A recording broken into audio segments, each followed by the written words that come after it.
Good morning, Young Kings. Time for your word motivation this morning. Um, just came back from the gym, so I actually didn't run this morning. Wanted to get the strength and core back intact. So, plus I need to give my body a break. I ran yesterday, just 3 miles yesterday, but I did in like 26 minutes. So, kind of picking up the pace, and now I'm trying to give my body a day off doing strengthening core. I realized doing strengthening the core when I do it here at the home gym.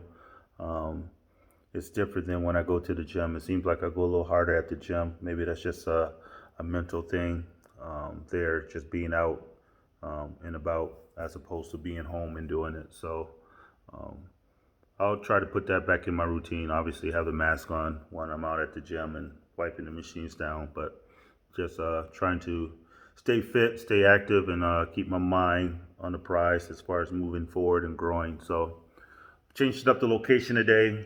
When I went to the home office upstairs, the glare from the light was just too much. I'm not sure. Maybe I have to go back and look at the other videos, but it was just glaring too much off the lens.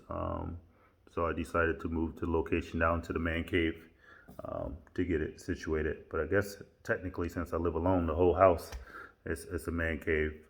But this morning motivation it's a humbling one, and it's a lesson that um, I've been having to learn, and I'm hard headed, so sometimes you got to learn it over again. Um, but just was interacting with the wife yesterday, and she indicated that she really wanted her space, that she was done, and I realized that I've been chasing something that doesn't want to be caught, or and she's at a place in her life where she just doesn't want to be bothered. So I need to respect that. And even in the chasing I was doing, it wasn't like I was doing. Obviously, I hit a very low point when I found out, she was talking to someone in Detroit, and I tore up some things, and that was a pretty low point. But that's an isolated incident over all the other things that I've been doing, as far as cooking dinner, giving flowers, mowing grass, making sure everything is taken care of at the house, paying all the bills. So those things are, I mean, taken for granted, and the lens is on everything that I did wrong. So I understand in her mind I'm worthless, that I don't have any value to her other than providing. And we may come back to that later down the line. So um, learning to give her space. Space is granted. I will. I had to learn to let go without giving up. Fight from a distance, and let her go out and figure out what she wants to do in life. Because um, one of the worst positions to be in a relationship is want to be with someone who doesn't want you.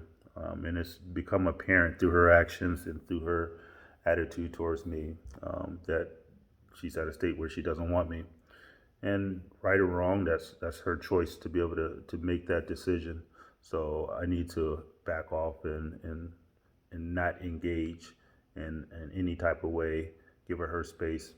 And I realized this while we're working out. I was like, wow, it feels like if I don't engage, I'm giving up. Um, but the reality is, it's like I don't have a choice. You know, everything that I do positive is like it comes through the lens of she thinking I'm trying to control her.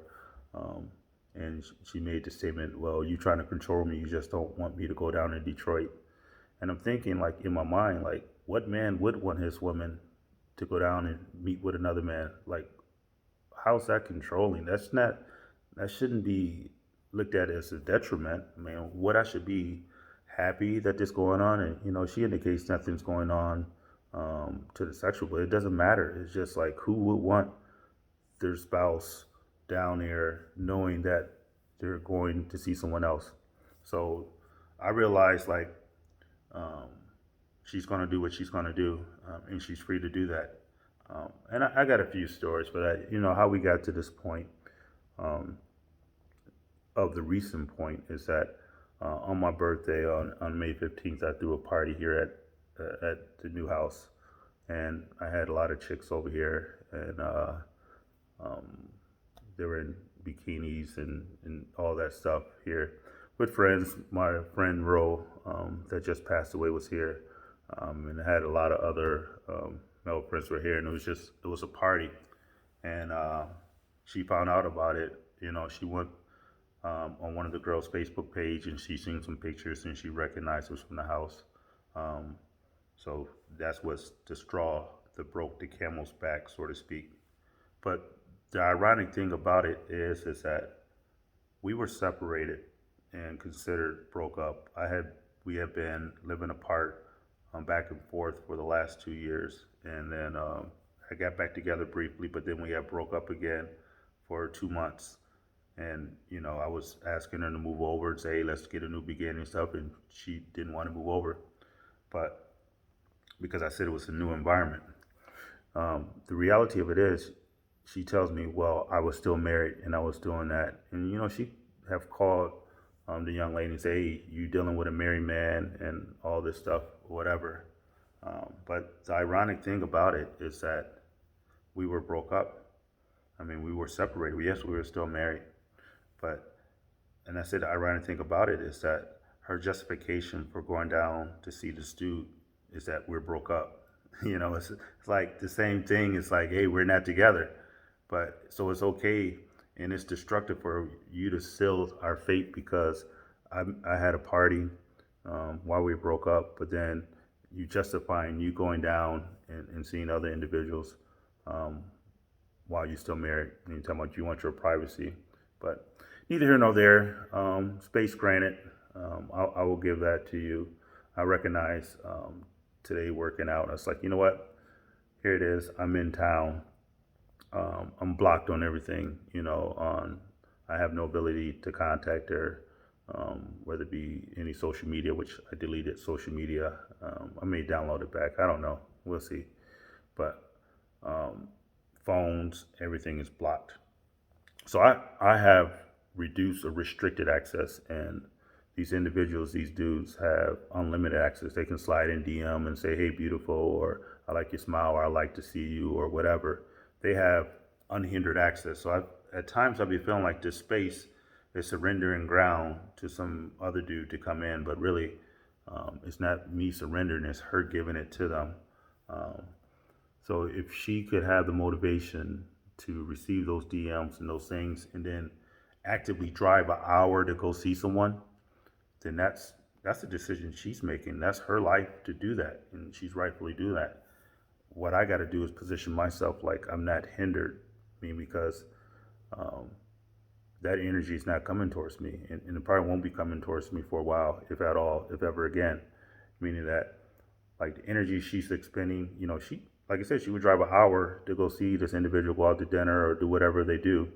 But I invite her to dinner. It's like, no, I don't want to do it. Tired. I'm COVID.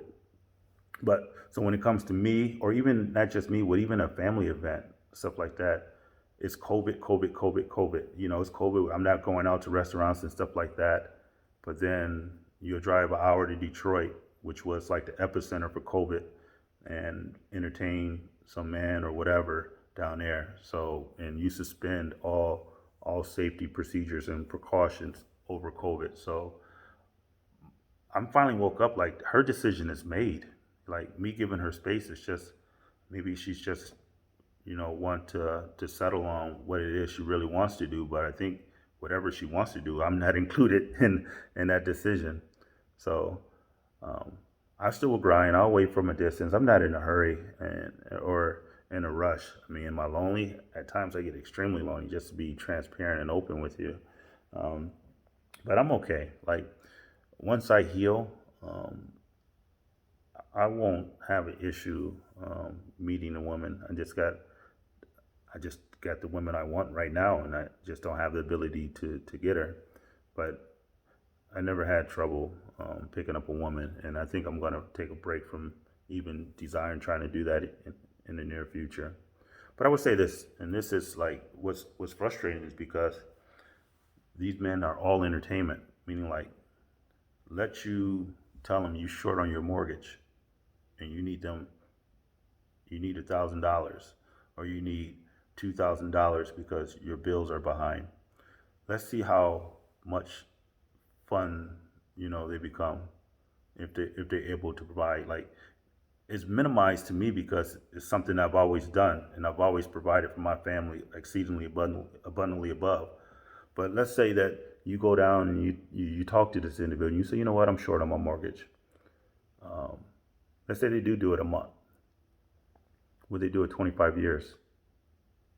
You know, are they going to have that level of consistency? Or are they just maybe want to test drive and just do whatever they do for the sake of hitting and quitting or just entertaining you for a short term? So, but that's not my that's not for me to decide for you. Like everything that I say, it seems like I'm controlling, but I'm thinking I'm trying to protect you from the wolves. But I guess um, you don't desire that protection. She doesn't desire. She just wants to be free. So I'm gonna back off and give her space and just kind of sit back and observe and see how things going. If she can drive to Detroit, then she can drive 10 minutes to me. If she can slide into somebody DM or allow somebody to slide into her DM, then she can unblock and call me as well. Like um, it's going to take two to make this work, and I've been trying to carry this load alone, and I don't mind carrying it alone.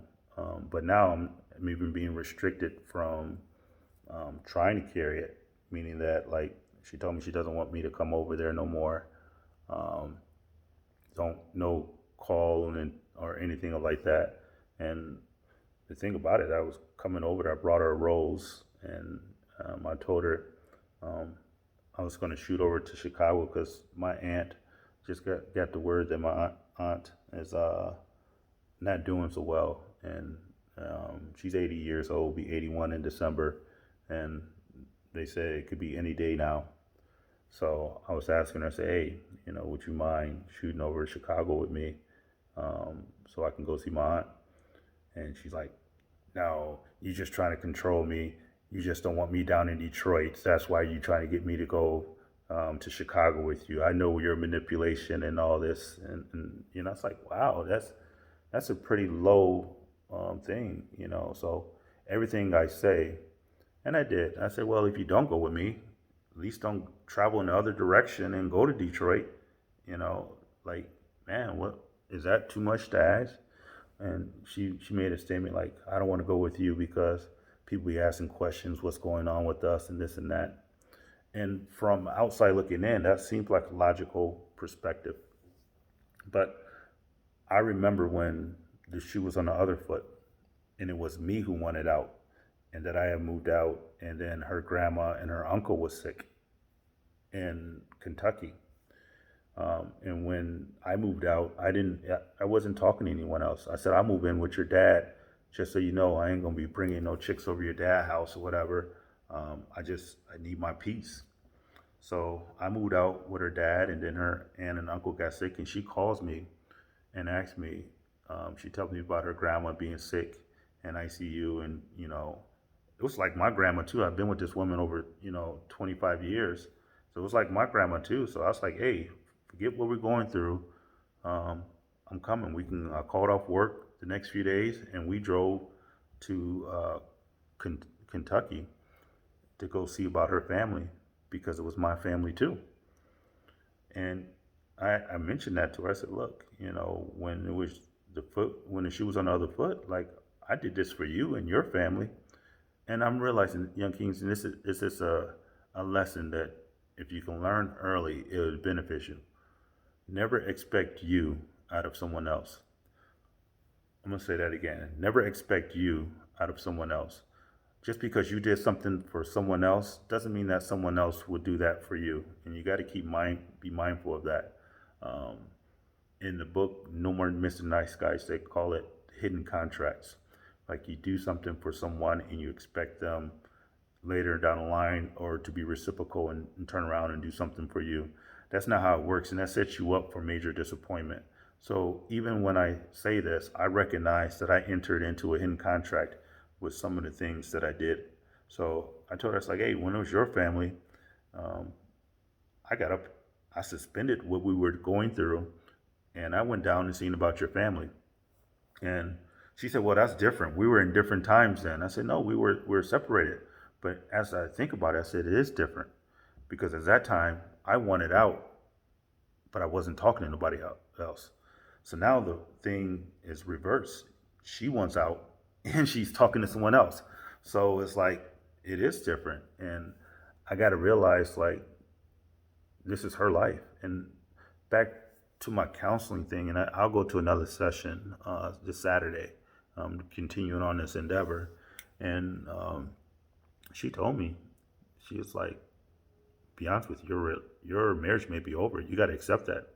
Like, this journey that we're about to travel is for you, and you may have to travel alone. And I told you I was resistant to that.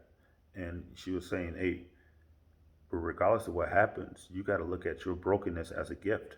Like, it brought you to a point where you recognize that you need to get better, and you got to get better for you. And she may not ever accept the better version of you because she will only see you through the broken lenses. Like, her glasses are tainted towards what's broken in you. So she doesn't have the ability to see anything that you did well. All she's seeing is through the lens. So in her mind, I'm 100% to blame for everything that went wrong in this relationship. Like, I'm a toxic person. Um, I'm the one that's to blame for everything that's wrong, and she's completely the victim. And rightfully so, I have to own up to my destructive patterns. But I tell you, in reality, for me, the only thing I ever wanted was to love and be loved. And it was just never available to me. So the same thing that someone else, that willingness that she would go drive down and someone else, I didn't get that willingness. Mine came through resistance and rejection and resistance and rejection. And yes, I probably should have handled it a little better. But I got weak at times and I strayed.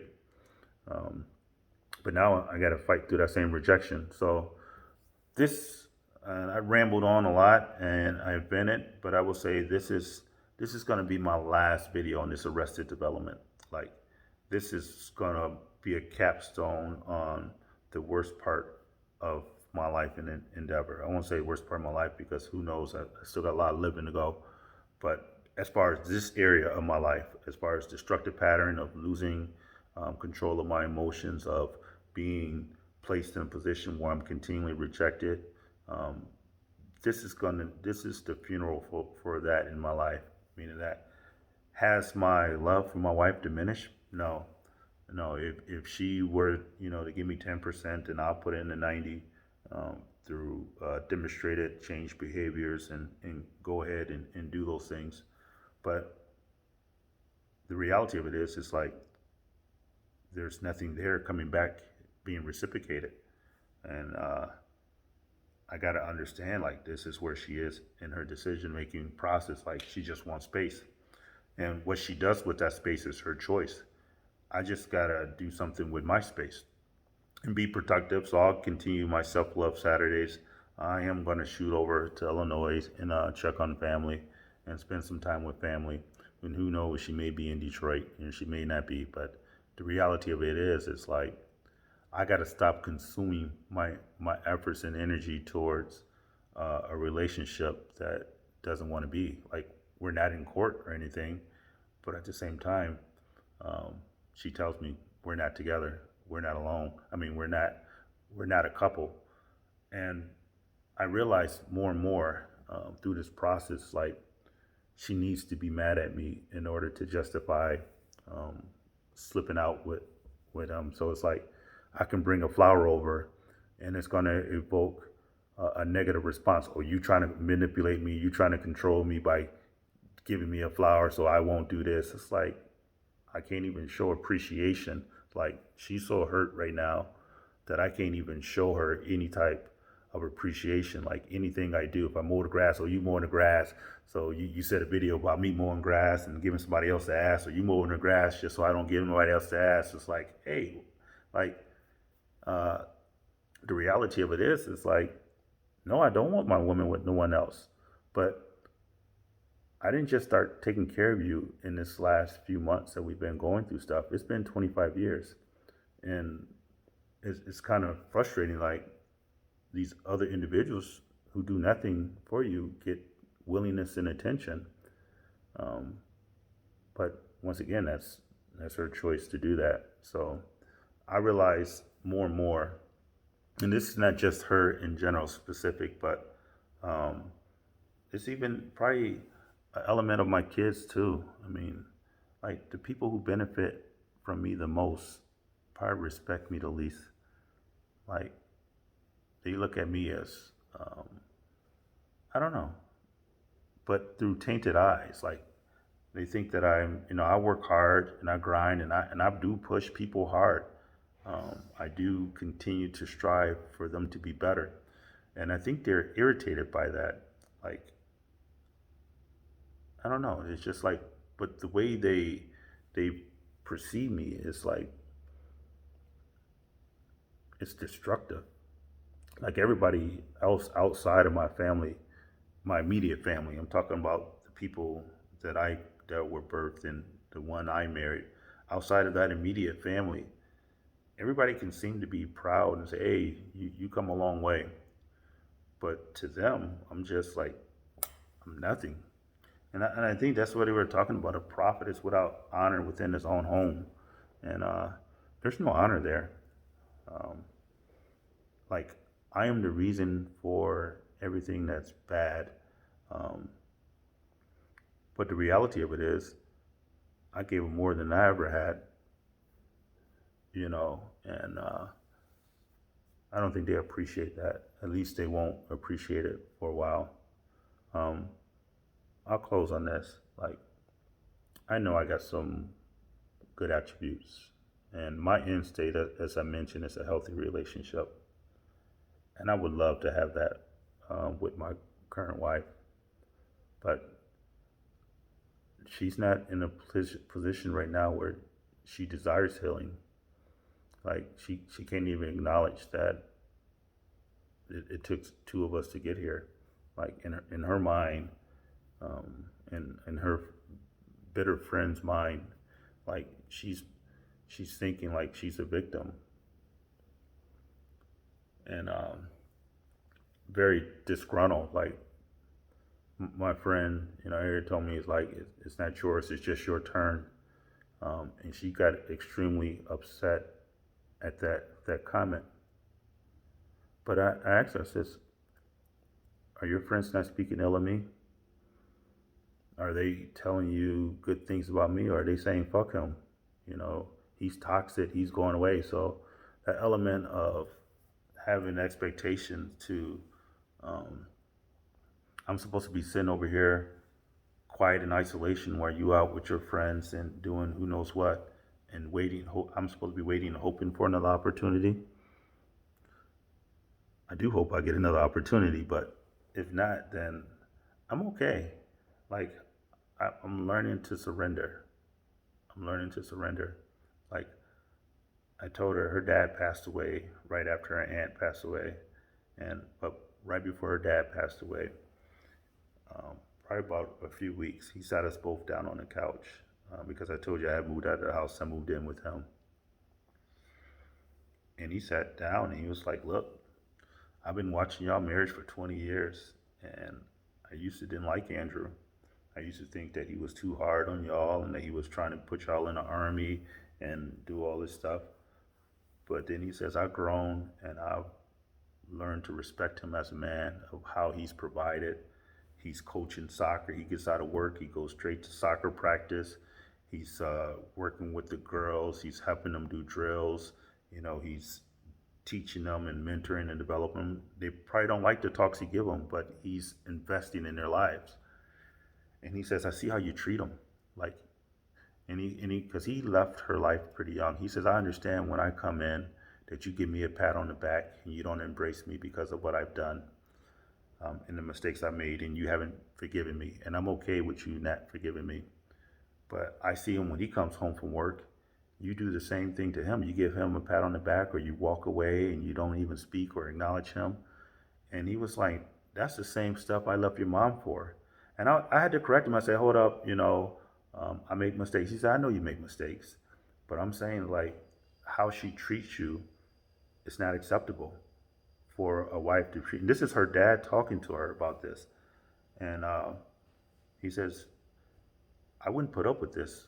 And this is her dad telling his daughter that. And I felt bad about that. And I remember him coming over, and she used to kind of sick me on her dad. Like, my dad's trying to control me. He wasn't in my life. And now all of a sudden he wants to be invested. But I tell you what, he wasn't in her life when she was young, but he invested so much energy into me, into our family doing adult life, picking girls up from practice, taking them out from ice cream, picking them up from school. He invested his adult life, our adult life, in trying to recover. And she never forgave him until he died. Meaning that after he died, then it was like, oh, I love him so much, I love him so much, and this and that. But the reality of where he was living, she was just being annoyed by him coming by. So I said this to her. I said, I feel like your dad, meaning like not from an authoritarian perspective, but I made some mistakes, and you probably won't appreciate me until I'm long and gone. Like there's no forgiveness there. There's no healing or anything there for me. It's very cold. Like, and I have to understand, like, if the forgiveness aspect is absent, so I can't even expect that anymore. I gotta own up to the things I did wrong and move on with my life. And moving on means like I'm not about to go get a girlfriend. I'm not about to go out and do those things. I'll wait to the process until I get served my papers and be divorced. Um, but move on is like I can't chase no matter how much I run or how fast or how much I get in shape. If someone doesn't want to get caught, they ain't gonna get caught. Meaning that I gotta realize like let her go, you know, um, and continue to start focus. So arrested development, that is this will be the conclusion of that piece. We'll close this chapter and we'll move into something different. I'm thinking freedom ain't free because there's some things in freedom that I gotta start to learn in progress. But I'll meditate on that some more. But I know that what I've got from this arrested development and this brokenness, I received that gift, meaning that it brought me to a point of realization, and that realization is like I'm better than what I am. Like I don't need to be um, surrendering to a more destructive pattern. I need to remove myself from some things and start developing. I'll focus on fitness, on nutrition, on my work, and that's the thing. I've been very efficient at work. So although my heart is broke, um, I've compartmentalized that, and I'm still working at work and doing things, and I'm still working out. I'm still getting my reading in. I probably need to increase my reading. I'm getting better sleep. So there's some things that I need to do that I can do to stay active and engaged. And if I never get a phone call from my spouse, um, then that's my answer. I'll probably just get papers. And if I never, see her again, then that's on her. She asked me not to come over to no more. Um, I will grant her space to be able to choose and make her decisions. Um, will I think about her? Hell yeah. I mean, look at this video here. Go back and I just spent a whole half hour talking about how much, it's probably going to hurt me to know that, hey, she's not with you, but she would drive an hour to see someone else. Um, yeah, that shit hurt. But I'll distract my mind with some productive things to be able to stay engaged. So, um, as I put out in the last video, drop down in the comments some things that I should be doing. And this time I got to be consistent with it because I love that woman. I mean, if she were to say, let's work it out, regardless of all my hurts and stuff that I've had before, I will work it out. Um, but I need her to say that. Because in order for this to work, it's going to take both of us to be able to restore this. If not, hope I live a long time, but I think later down the line, we both probably will regret this. I won't say she will regret this, but I think we both will. Um, I was looking at a article about couples that decide to break up versus couples that stick together. And, I'm talking about 40, 50 years. And in that 40, 50 years, they have periods where they want to break up. But at that 40 and 50 years, they're a lot more happier than the couple that decided to break up at that whatever year mark it is. So I think there's a benefit. If we can get through this year, I think we can create something great. But I also think like there's an attack on relationships right now. Like in the news, I mean, you see all kind of relationships breaking up, and whether it be Dr. Dre, Jeremiah, or Offset, whatever it may be. And that's just in the entertainment world.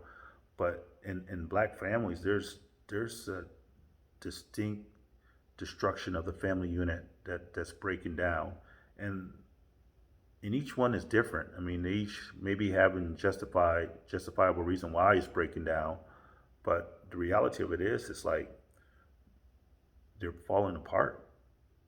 So, and that's the end thing. Look at the music that's coming out. It's encouraging girls not to be putting up with anything, which I'm not advocating that you should put up with something, but the reality of it is, and this is going to sound harsh, if you don't put up with something, you ain't gonna have nothing. Meaning like that level of destruction of starting over when it's a cancel society. So if you cancel everything, you're also canceling your ability to be stable and move forward in a relationship. No one's perfect. And Lord knows I'm far from it, but I may be an asshole, but I was her asshole. I mean, and I can change being an asshole, but I just don't want to change being hers. Um, there's some growth I got to do, but I recognize even in growing um, that she still may not see me through those lenses of being better. So I will continue my self love and continue therapy. So my responses are in line with productive things, and then I can just grow in life. So, Young Kings, I don't know what you're going to get out of this rambling, but if you get anything, um, learn to love yourself. And that's something I definitely need to do, because through loving myself, I can be able to recognize when I'm not loved by someone else or not wanted. So, make it a great day. Let me go get dressed and get ready for work. Be well, Young Kings.